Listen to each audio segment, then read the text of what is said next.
हुए मान्यवर कांशीराम साहब ने सामाजिक परिवर्तन के मूवमेंट को चलाया और समाज के अंदर लीडरशिप को जीवित किया, तो जिनका ही अपने कुछ लोगों ने विरोध किया, भाई साहब उन्होंने निजाम बदले, तो धन्यवाद आप लोगों का जो लोग विरोध कर रहे हैं, बहुत बहुत धन्यवाद। मैं तो आप सभी को सल्यूट करता हूं कि मेरे जैसे 22 साल के नौजवान के हौसले को ना बढ़ाकर आपने उसको रोक कर उसके हौसले को दुगना कर दिया है। मैं बहुत बहुत धन्यवाद करता हूं आप सभी का। लेकिन आप सभी से तो मेरी लड़ाई कभी रही भी नहीं। जो लोग मार्च को, आंदोलन को, इस कारवा को बहुत गलत समझ रहे हैं, मैं उन लोगों को सिर्फ इतना कहूंगा भाई कि ये बहुजन जागो मार्च अभिषेक के द्वारा निकाला जा रहा है, बहुजन नेताओं को साथ लाने के लिए लाया जा रहा है। बिखरे हुए लोग शासक नहीं कर सकते हैं। मैं आपसे ये बता दूं कि बेशक अभिषेक के द्वारा चलाया जाए मार्च सफल ना हो, लेकिन बहुजन जागो मार्च अभी सफल नहीं होगा। 2024 के अंदर लोकसभा के इलेक्शन होंगे और इलेक्शन के बाद जब दोबारा से भारतीय जनता पार्टी की सरकार बनेगी, जब दोबारा से मनवादी व्यवस्था की सरकार बनेगी, तो मणिपुर के अंदर जो दंगा हो रहा है ना, वो दंगा आरक्षण और आरक्षण विरोधियों के बीच में हो रहा है और उस दंगे को वो ट्रायल है। 2024 के बाद जब वो पूरे देश में पिक्चर रिलीज होगी और जब आप लोग पिटोगे ना, जब एहसास होगा कि यार अभिषेक निकला था, अगर उसका साथ दे देते तो आज पिटते नहीं। और कल को आपकी आत्मा और आपकी रूह आपको कचोटेगी कि 22 साल का एक नौजवान एक सच्चे आंदोलन को लेकर निकला था, हम लोगों ने उसका साथ तो नहीं दिया, लेकिन उसके पैरों को खींचने का काम जरूर किया। जब आपकी आत्मा आपको कचोटेगी, जब आपकी आत्मा, आपकी रूह आपसे सवाल करेगी कि यार उस समय वो व्यक्ति बिना किसी बैनर, बिना किसी झंडे के निकला, ये नौजवान बेवकूफ है क्या? कोई और बना के ले जाए ना इनको बेवकूफ। बहुत लोगों ने रोकने का प्रयास किया, रुके क्या लोग? मेरा आंदोलन सच्चा है, मेरा आंदोलन पवित्र है और पवित्र आंदोलन किसी के रोके से नहीं रुकते हैं। हम तो अपने नेताओं को स्थापित करने की लड़ाई लड़ रहे हैं और अपने नेताओं को स्थापित करेंगे। मुझे यहाँ सिद्ध करने की जरूरत नहीं है कि मैं किस पार्टी का हूँ और किस पार्टी का नहीं हूँ। मेरा चेहरा ही ये बताता है कि मैं किस व्यक्ति के संरक्षण में काम करता हूं। मेरा चेहरा ही बताता है कि मैं किसको आगे बढ़ाने के लिए काम कर रहा हूं। मुझे अपनी जुबान से कहने की कोई आवश्यकता नहीं है। और जो लोग ये सोच रहे हैं, जो एक पेड़ की तनी है ना, तनी झड़ जाती है, मैं तो उस जड़ के साथ रहा हूं भाई। मैंने उस जड़ के साथ आंदोलन की शुरुआत करी, तो जड़ तो सीधे हो जाएगी। समय है, वक्त है, राह के दरिया का किनारा भी कभी आएगा। वक्त अगर भी आपका है तो साथ क्या हुआ, वक्त तो कभी हमारा भी आएगा। मैं सिर्फ इतना कहना चाहता हूं,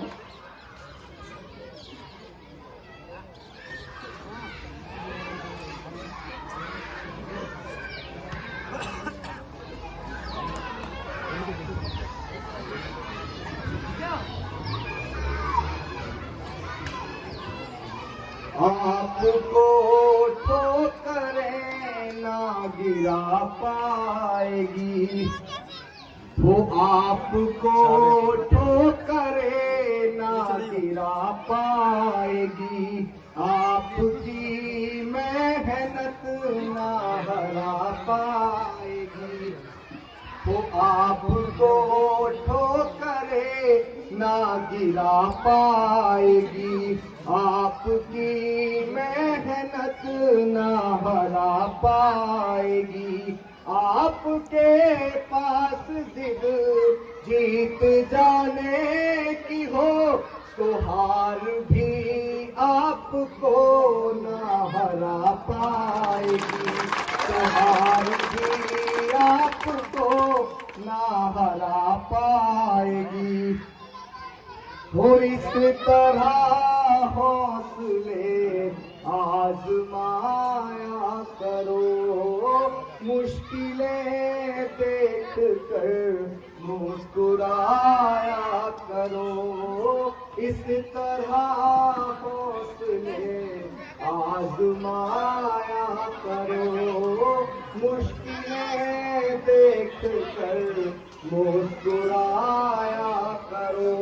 सोने वाले भले कम ही खाया करो। अपने बच्चों को लेके पढ़ाया करो, अपने बच्चों को लेके पढ़ाया करो। यहाँ सच ये है कि आज समाज के दो बहुत बड़े लीडर हैं। आवश्यकता खुल के इसलिए कहने की पड़ रही है क्योंकि जरूरी भी है। बने बहन जी और एडवोकेट चंद्रशेखर आजाद। चंद्रशेखर आजाद जी और उनके लोहे को, उनकी पावर को आप सब लोग अच्छे से जानते हैं, मुझे बताने की जरूरत नहीं है। तालियां मार के बताओ एक बात।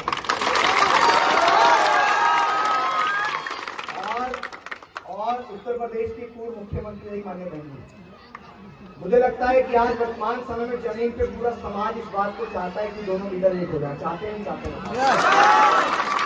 आप सब लोग चाहते हैं कि दोनों लीडर एक हो जाए। आप मुझे बताओ कि किसी भी पार्टी, किसी भी संगठन या किसी भी एक मूवमेंट की लीड कौन होता है? कार्यकर्ता होता है ना कार्यकर्ता। और जब कार्यकर्ता डगमगाएगा, कार्यकर्ता ये कहेगा कि आपसे निवेदन है कि आप लोग एकजुट हो जाइए, तो नेता क्यों एक नहीं होंगे? प्रयास तो कीजिए ना। हम लोग प्रयास नहीं कर रहे हैं और कहते हैं कि ये काम होगा ही नहीं। ऐसा कोई काम है जो नहीं हो सकता है? बाबा साहब अम्बेडकर ने गले से हांडी और पीछे से झाड़ू उतार दी। 6000 सालों की गुलामी बाबा साहब अम्बेडकर ने खत्म कर दी।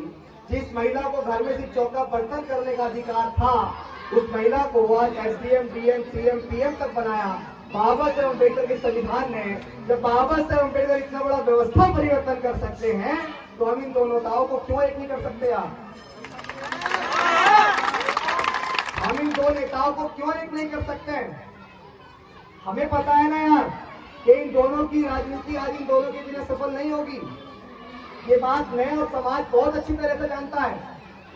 तो यार अभी फिलहाल 2024 के लोकसभा के इलेक्शन से पहले अपनी पार्टी और पॉलिटिक्स और नेताओं की कट्टरबंदी को डिसाइड करके इस सामाजिक परिवर्तन के मूवमेंट का साथ दीजिए ना यार।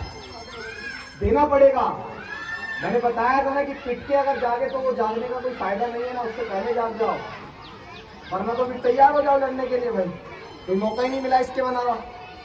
अगर लड़ोगे नहीं तो फिर तो खत्म मामला। लेकिन अभी मुझे लग रहा है कि आप लोग सारी चीजों में अपना ध्यान ना लगा के नेताओं को इतना मजबूर कर दो, इतना मजबूर कर दो कि वो साथ आने पर मजबूर हो जाए। समाज से बड़ा नेता है क्या? समाज से बड़ा है कोई नेता? किसने बनाया नेताओं को? समाज में। इस मूवमेंट से बड़ा है क्या नेता? बाबा साहब अम्बेडकर की विचारधारा से बड़ी है क्या कोई नेता? तो जब ये मूवमेंट, ये विचारधारा और ये सारी चीजें डूब जाएंगी, उसके बाद क्या फायदा आपके जागने का? इसीलिए लिखा हूं कि आप लोग एकजुट हो जाइए। मैं तो अपना बता दूं कि लुटाते तेरे खातिर जान तो भी गम नहीं होगा, कि लुटाते तेरे खातिर जान तो भी गम नहीं होगा। तेरे जैसा कोई अब जख्म का मरहम नहीं होगा। पढ़ा तुझको तो एक शायर के दिल की धड़कने बोली, कई सदियों तलक अब दूसरा अम्बेडकर नहीं होगा। कई सदियों तलक अब दूसरा अम्बेडकर नहीं होगा। बाबा साहब अम्बेडकर की मूवमेंट के लिए अगर जान भी कुर्बान है तो हम लोग देने को तैयार हैं। बहुत सारे लोग कह रहे हैं कि मैं मायावती का आदमी हूँ, मुझे बहुजन समाज पार्टी के द्वारा नहीं करवाया जा रहा है। तो भाई माननीय बहन जी तो एक इशारा करेगी तो सारे नेता एक हो जाएंगे, तो मुझे क्यों निकालेगी? और इस हालत में निकलूंगा, मेरी चप्पल घिस गई है पूरी। वो स्थापित पार्टी है बहुजन समाज पार्टी।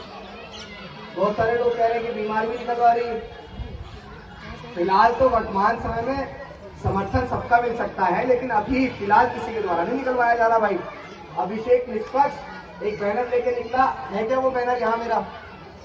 इसको खोलो जरा।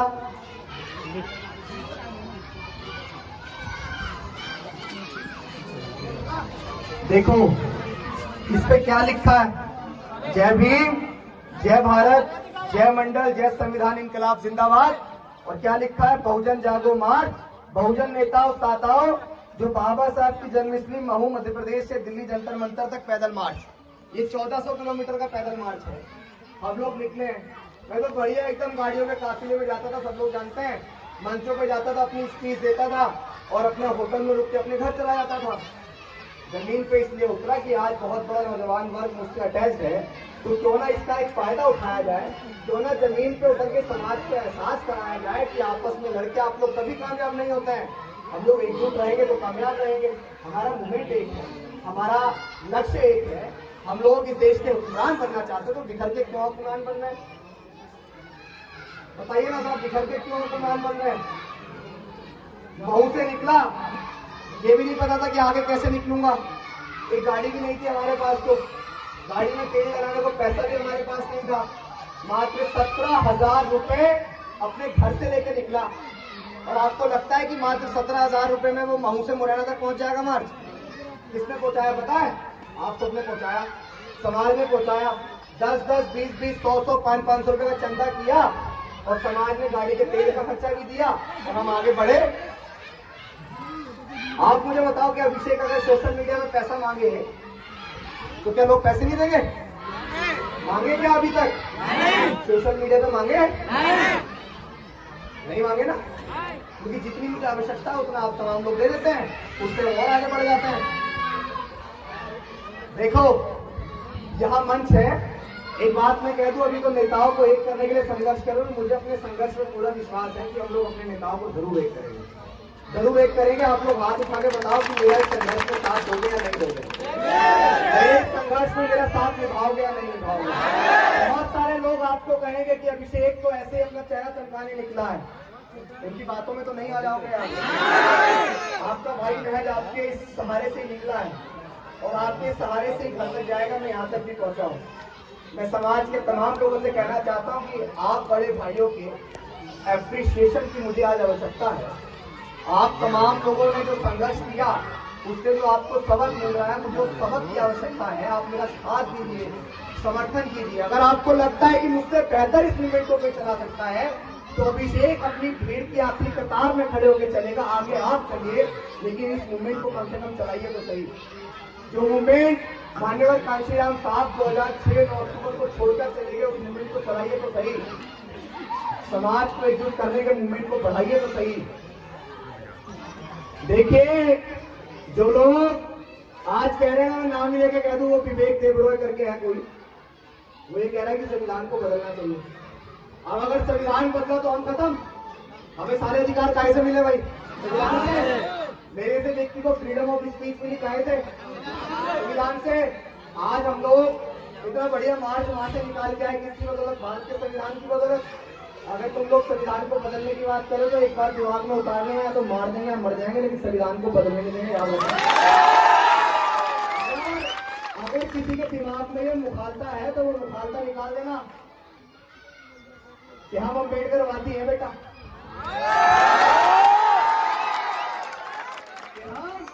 अम्बेडकरवादी है बेटा। मैं ये बात उनको कह रहा हूं जो लोग भारत के संविधान को बदलने की बात कर रहे हैं, जो लोग भारत के संविधान को खत्म करने की बात कर रहे हैं, कि हम अम्बेडकरवादी हैं बेटा, कि हम अम्बेडकरवादी हैं बेटा। जिस दिन औकात पे आ गए ना तो तुम्हारी सारी गर्मी झाड़ लेंगे। और संविधान को बदलने की बात मत करना विवेक देबरॉय, वरना जितनी तुम्हारी लंबाई है, अगर हम भी कानून भूल गए ना तो जितनी तुम्हारी लंबाई है उससे तुमने जमीन में डाल देंगे। भारत के संविधान से बढ़ के हमारे लिए कुछ भी नहीं है। ये तो हाथ संविधान में बांध रखे भाई, वरना हमारे नेता ने भी कहा कि जितने तुम सारे हो ना, इतने हमारे बच्चे हैं। जितने तुम सारे हो इतने हमारे यहाँ सब बच्चे हैं, तो हमारे तो बच्चों के आगे नहीं टिक पाओगे तुम लोग। लेकिन अभी समाज को एक करते हैं, जमीन पे मैं समाज को और आगे लेके जाऊंगा। आप तमाम लोगों के सामने ही कह रहा हूं, बहुत बहुत धन्यवाद। यही आवाज बहुत है, ऐसे ही बोलेंगे।